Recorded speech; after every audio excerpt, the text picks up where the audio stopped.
Hello, Misfits. I wanted to express my first thoughts. I've just listened to the first part of Chris's video about Ben Meyer's closing speech, and I found it quite heartbreaking, and it made me feel sick as well. And then I also noticed something. Something additional. So my first, reaction was he had obviously given up. He realised that he had absolutely no chance. And this really follows on from my smear campaign video. I know what it's like to try and speak into that environment where nobody is going to believe you. It's so stifling and suffocating that you can't even say the truth. It's like having something over your mouth. It's kind of like being suffocated. It's like, okay, so Lucy had been through the smear campaign by that point, and everyone in the courtroom had been subjected to the hyperbole against her and how guilty she was. So Ben Meyer's closing speech is along the lines of, Lucy does this, guilty. Lucy doesn't do this, guilty.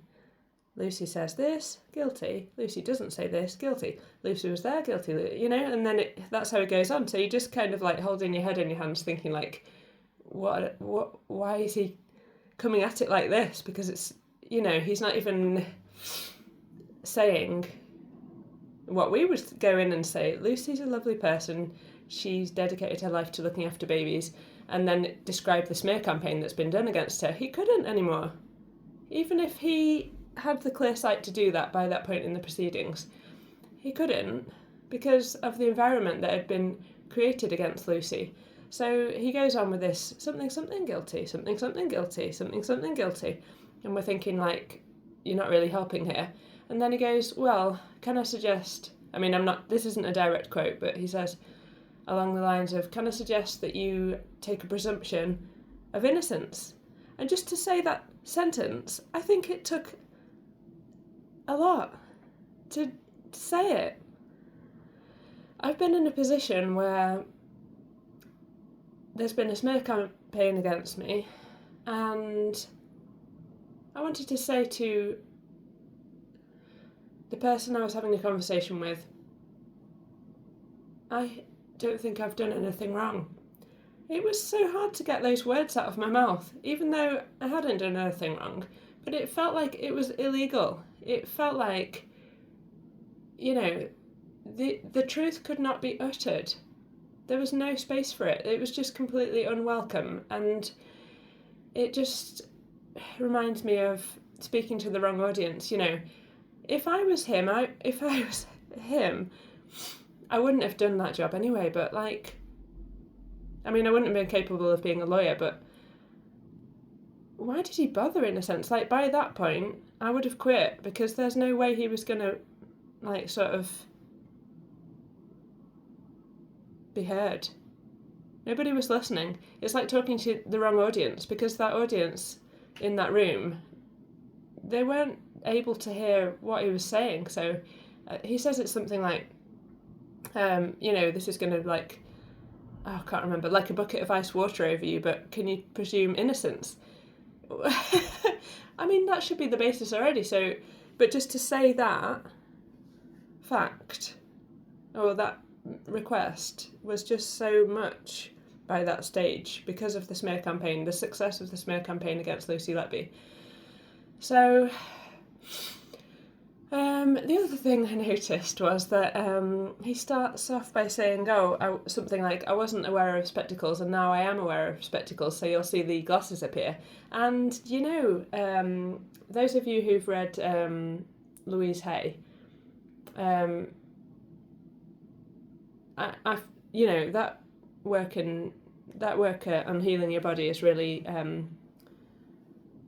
a good entrance to that sort of like ideology about healing, but I don't agree with everything in there. However, he can't see as clearly anymore. He's been through this whole court case. Now he needs glasses. Okay, so me personally, and by the way, it reminds me of, you know, Letting Go by, what's it called? Hawkins. Is it David Hawkins? He was challenged by his students to prove that he could heal himself through the method of letting go, which was he was talking about in his lectures when he was alive. He was challenged by his students, well, if you can heal yourself, then why do you still wear glasses? So then he made himself a project to heal his eyesight so that he wouldn't need glasses. Something like that. I haven't got the book anymore, but it was that kind of idea. And my eyesight has got better. I've been coming to terms with a lot of things. I've had like a difficult life, and I've been having to process all sorts of generational trauma and trauma from my life and experiences that I've been through, and my eyesight is getting better and better. So when I was learning to drive a car, each time I've gone back to lessons over the years, I've needed less strength of glasses. So I've like gone to have the eyesight test and then found out, oh no, your sight is better. That's why you can't see as well through these glasses. You need less strength of glasses. This happened twice now. My eyesight keeps getting better and better.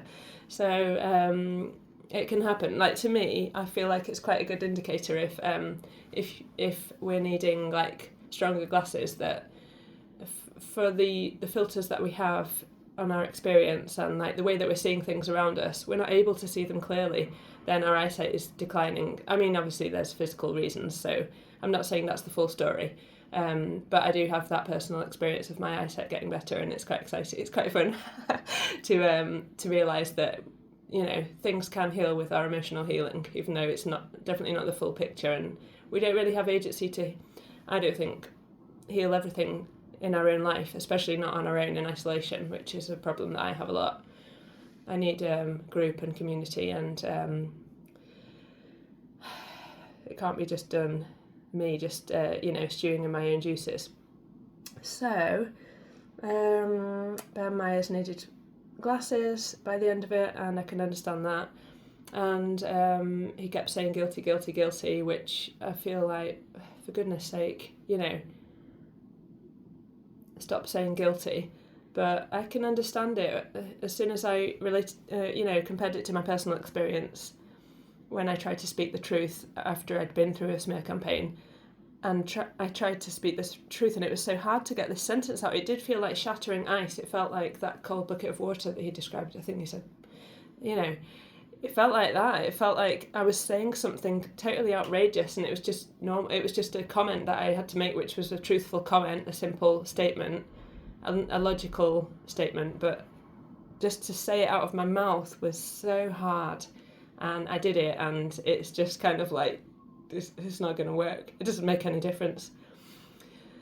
So that's my video, and wish you all well.